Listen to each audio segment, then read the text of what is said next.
Welcome, ladies and gentlemen, to the Yu-Gi-Oh! Gallery. My name is Nuke, and this is Art of the Cards. This series is fundamentally focused on examining and grading the art of Yu-Gi-Oh! Cards. We'll be grading the cards based on the aesthetics of their artwork, its relation to the card name, and how well it syncs up with the effect. We'll be reviewing these archetypes alphabetically, starting from a random point, which in this case turned out to be you, making the first archetype Ultimate Athletes, UA.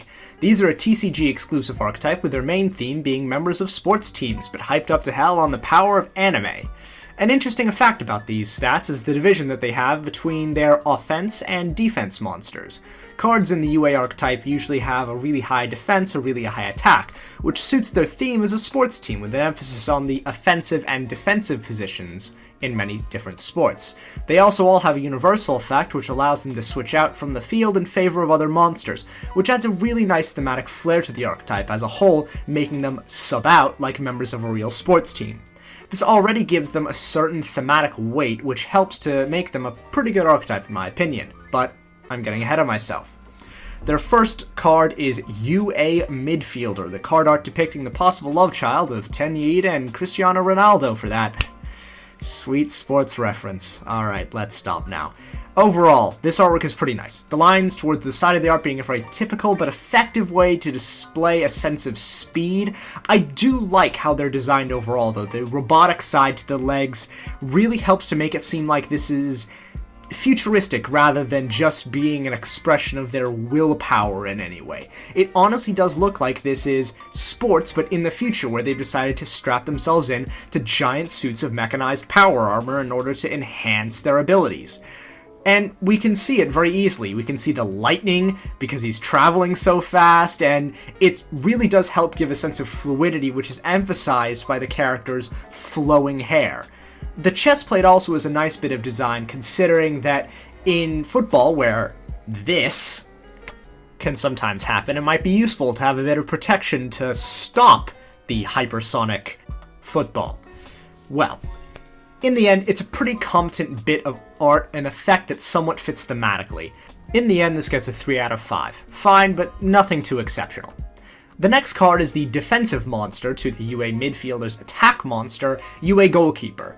This one is kind of uninspired, honestly. I'm not a huge fan of it. It seems weirdly static for something which is supposed to have a lot of motion to it. The effect syncs up with the name rather well. It protects a monster from being attacked and thereby scoring a goal on your life points. But the ball and the artwork itself is just so boring. It tries to draw your attention to a certain point on the screen. The ball has this very laser beamy effect which is supposed to naturally draw your eye to the bottom corner of the screen, but it just doesn't do anything because there's nothing there. It's just white. You don't get anything interesting from what your eye is drawn to in the end. Beyond that, it lacks a lot of the intricacies that can be found in other bits of UA art, which I'll be looking at a bit later, and in the end, compared with the rest of its archetype, it just doesn't stack up well. I give it a 2 out of 5, because it's just boring in the end. Their next monster is another defense monster, UA Perfect Ace. The art on this is interesting as well, the dynamic posing displaying the sheer force at which this guy is lobbing that ball at some poor unfortunate soul's head. The armor is a bit more understated this time, mainly being focused on the lower legs and upper chest and arms, which makes a lot of sense given that he's the first of the baseball UA monsters, and his hand, and the catcher's glove especially, looks like it's meant to take a lot of the impact of that giant electro ball that's being smashed around all the time. If I have a quibble with the design, which I somewhat do, I would question why he has a bicycle helmet on his head rather than the traditional baseball helmet, which would have actually looked rather cool given the UA's sharp, refined, clean edge style.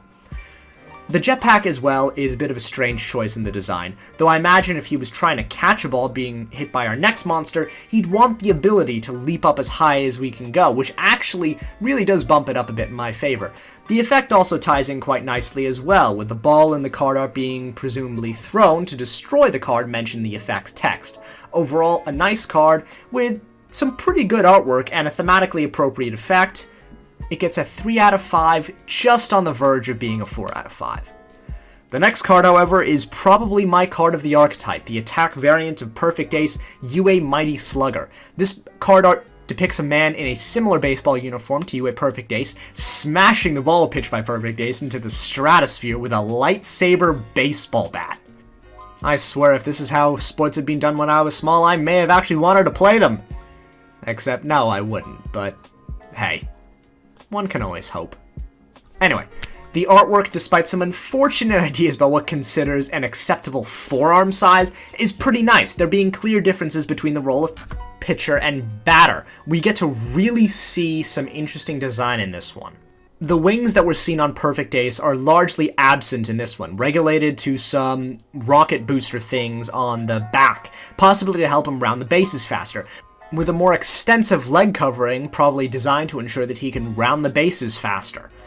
I really like the design. The effect doesn't quite fit this time, but the small differences in design like this, the attention to detail they paid in what the roles are and how they might best accomplish them, really makes me think that Konami put a lot of work into this one.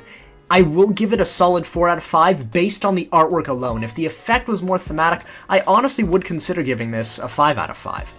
The next card on our list shifts to a different sport, that of basketball, and the art on this is actually pretty fun for me, mostly because of the magnificently radical sunglasses on the player. It exudes a lot of energy that I think wasn't really present in some other cards, especially UA Goalkeeper, and while the ball is mostly the same and kind of a boring laser beam, you can really see the motion that he's doing in this one, his entire body twisting and moving to smash that ball into the hole. While I'm not a huge fan of that little action flair they have going on, for me, it looks kind of out of place in an art style that, while it isn't realistic, at least tries to avoid straight-up cartooniness. In the end, it's pretty cool. The quasi-helmet thing he has looks a bit dumb. You can either choose to give him a helmet or just not give him one at all. You can't really have it both ways there, I think. It just looks dumb. The effect is a pretty nice theme-wise, with him being able to rebound monsters from the graveyard and hand to the field, so overall, it gets a 3 out of 5. The next one is UA Dreadnought Dunker, the bigger, badder, beefier basketball player compared to rival rebounder. This one's pretty nice as well. We can really see the force at which he's planning on slamming the ball into the light hoop that's apparently taken the place of regular hoops in this game. This one, unfortunately, is also just a bit generic. The glasses, again, are a nice bit of character added onto the card, but it just seems to be another generic card. Nice effect. Gets you piercing damage, and you get to destroy a card on the field. Overall, the basketball players are mostly fine. This one's again just kind of average. In the end, it gets a 3 out of 5. The player on defense for the Ultimate Athletes American Football section is UA Blockbacker, and man is he enthusiastic to be cracking some heads. Just look at him, diving towards that poor soul like an amorous Spaniard towards anything that has a pulse. The card art itself is pretty interesting, the glowing bars crisscrossing his massive pauldrons, implying a greater need for protection, with the massively augmented people tackling each other in a completely non-homoerotic way. The visor on his eyes is pretty cool, giving him a more virtual robot sort of feel, as opposed to the less visibly augmented people like the basketball players. The effect is also suitably appropriate, blocking your opponent from playing monsters in attack position by switching them to defense position and negating their effects. Again, like the rest of this archetype, while it has competent artwork and nice effects, they really don't do anything for me. In the end, this just gets another 3 out of 5. The last monster in the lineup is UA Playmaker, and this card gives us a much closer look at the uniform of the American footballer. Apparently, he gets a black and green gauntlet for his throwing arm, emphasizing a really high amount of augmentation, despite the generally orange neon tubing for the rest of his uniform. It's a nice detail, and it really makes him easy to identify in the artwork of other cards. The armor itself seems to augment and protect his shoulders, chest, and legs, and while the background is somewhat different, I like the detail that they put into his gauntlet. Unfortunately, his effect doesn't really work for me, and it's just kind of weak thematically. The ball, again, is just another generic bundle of light, though I do like how this one actually does seem to be at least somewhat football-shaped. The armor itself also seems to be a lot bulkier than those we've seen before, which is a nice detail considering American football is a full-contact sport, and therefore would probably require some more protection to avoid the ever-prevalent concussion. Overall, it gets a 4 out of 5. Next off, we'll move on to the spells, and these all relate to the background aspects of sports. So we'll start with UA Signing Deal, and oh, sweet mother of mercy, what happened to the man on the right's eyes? Oh my gosh, if you couldn't draw them in, just give him a visor or something, not this cut price bargain bin Aldi level creepypasta stuff. The rest of the art's mostly fine. I would have liked to see if they could make it more obvious what the guy is signing up for, maybe have him be one of the players that we see in the cards, but I can't really complain too much. The effect is nice and displays the fact that now he's in a proper team as an ultimate athlete. He can't do stuff like Exceed, Summon, and Synchro. No, he's locked into his role and must play as the creepy eyeless man demands. Also noticeable is the cost, which means that the more effective monsters you get out, the higher salary of life points you have to pay for them. It's a nice effect, hampered by some truly horrifying artwork with the one guy on the right. This just edges a 3 out of 5, mostly because I really love how the effect syncs up with the card name, because the art is just horrifying. Ugh. Our next spell is the Quick Play, UA Turnover Tactics. The art depicts UA Playmaker exchanging a pretty manly high five with UA Goalkeeper. The effect syncs up nicely with a name, allowing you to switch out monsters from your side of the field and your opponent to switch out from his side, but only if one takes the turnover in this case to mean more of a squad rotation system, a managerial device in sports whereby the manager selects from a large number of players in the first team games rather than having their regular first 11, apparently. This differs if it was a turnover in the normal sense in American football when the ball transfers possession to the opposite team. Anyway, the art's a bit mediocre. Once again, it's a bit static and fails to really convey the motion adequately enough for my taste. It doesn't really seem to try and emphasize anything about the handshake, and really doesn't put a lot of impact on me either way, but it does give us a good look at what I assume is UA Goalkeeper's face. In the end, it's somewhat mediocre art and an effect that syncs up, but not as nicely as the previous spell, gives it a 2 out of 5. The next UA spell is the equip spell UA Power Jersey. Did someone accidentally sign a Saiyan onto the team, or is this just a new form of performance-enhancing drugs? This art is actually pretty fun. The crazy screaming of UA Mighty Slugger, and the pauldrons that he now has, which I imagine just do a little wee-woo sound in the background. I like the little menu to the right side of the card as well, which in my mind implies that this may be a brief power-up given to a losing team in Ultimate Baseball in order to try and even the field. The sheer insanity of the artwork, the giant column of light and lightning in the background, all really work to convey a sense of power and crazy amounts of screaming. The effect is nice as well, the attack boost in multiple attacks, meaning that I just get the image of the person wearing this running around like the Roadrunner on drugs, smashing everything in sight before switching back to the hand so that someone else can have a go. In the end, the artwork is just really enjoyable to look at, and it gets from me a 4 out of 5. The first of their field spells is UA Stadium. Now, this art was featured in the artwork of Turnover as well, but we got less of a good look at it, and honestly, it's just kind of disappointing. The effect isn't really special, and the weird lines on the field rob it of any sense of having been used for an actual sport game. It just looks like someone took a bunch of squares, cut out one corner, and then slapped them all together.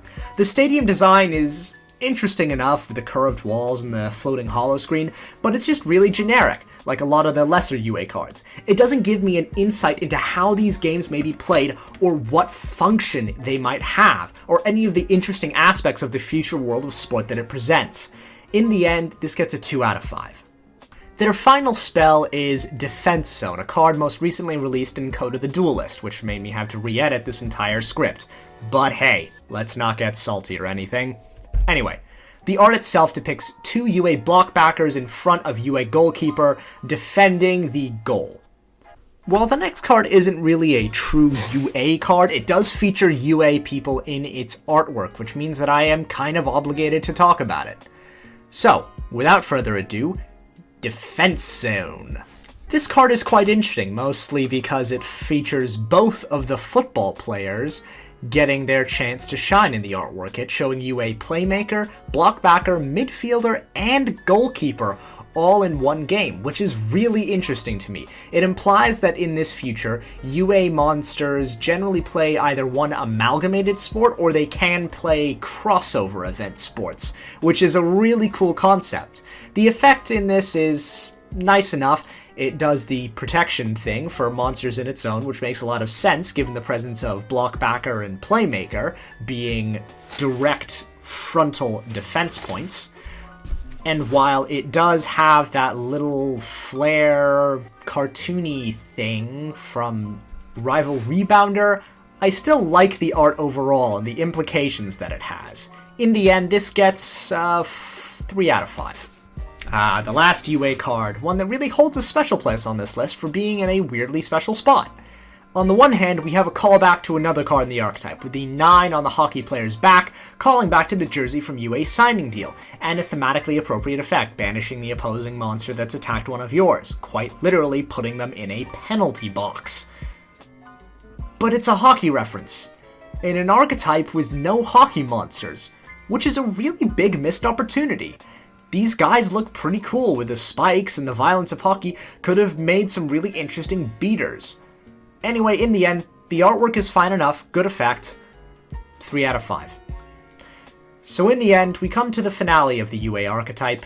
In a lot of ways, it was a disappointing archetype to start out with. Its art was nice, but not exceptional, and the effects synced up well, but aside from a couple of standouts, didn't really tickle my loins, as it were. It's perhaps, however, the best way to benchmark what I view as basic competence for an archetype. Artwork that does not offend my eyes, and effects that match well with a card name and art. This archetype is just average, and that's fine by me. My card of the archetype is going to have to be UA Mighty Slugger, just because I really like the design on that one and all the small differences that they included to really make that one of the best cards in the archetype. Thank you for watching, please like the video, subscribe, hit that notification bell, and share with others. And now, without further ado, this is Nuke, signing out.